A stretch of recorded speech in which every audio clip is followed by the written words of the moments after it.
That's banging the bang me, banh mi. Moist. Key to any good belly, super dry skin. First step, human torture device. Now we're gonna jack out approximately 10,074 holes. That will open up the skin. You have nice little puffs of crackle at the end.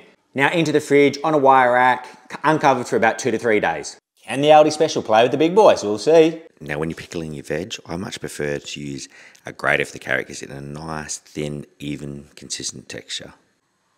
Now once all the sugar has dissolved in your pickling mix, you're ready to pour into your jar. I like to go about a 2 to 1 ratio of daikon and carrot, but daikon can be a little bit trickier, so carrot will work just fine. Right, so the belly's been in the fridge for a few days. Jeffrey Dahmer would certainly be happy. Listen to that.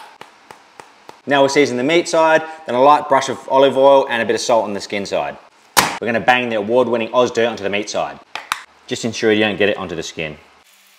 Season from high, get a nice even coverage. For God's sake, Pat, don't rub, save that for the bedroom. Flip her onto her guts and we'll do the skin.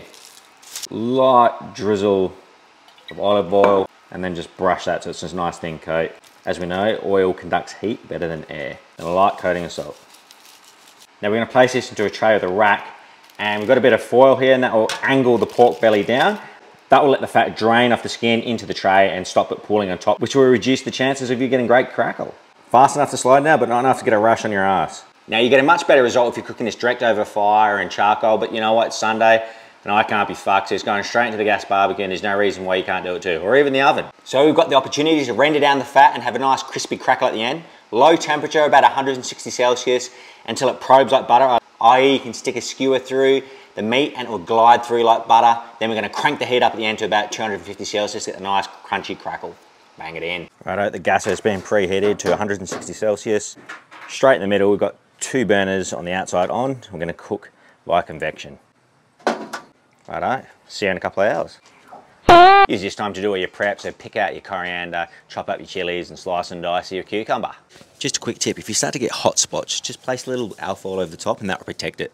Righto, it's fast approaching 2 hours. Let's see how we're going. It's nice and tender. Probably can go a little bit more. Let's get it to 250 Celsius, watch it like a hawk and we'll see that crackle. Right, that took about 10 minutes. Crackle's looking good. We'll take it off, rest it for about 15, then we're good to go. A little peanut butter whiskey. Obligatory crackle test.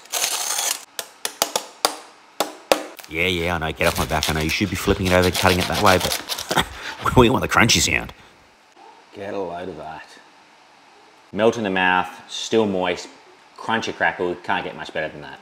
Let's do some construction. Now, we do have a lot of fatty elements, but the acidity from the carrots are cut through quite well. Feel free to omit the butter, just a very, very thin coat. And Kewpie mayo, magic shit ton of Maggi original seasoning. That's on both sides. Nice lashing of pork. Your pickled carrots that we made earlier. Cucumber. Rule men to eat coriander, don't be a pussy. And some freshly sliced chili. Last but certainly not least, a good helping of chicken liver pate. There we go, there's the finished product.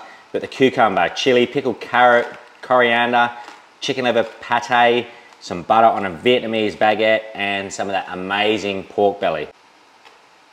Let's give some of this crackle a shot. See, that was easier than calling out a dickhead on the socials.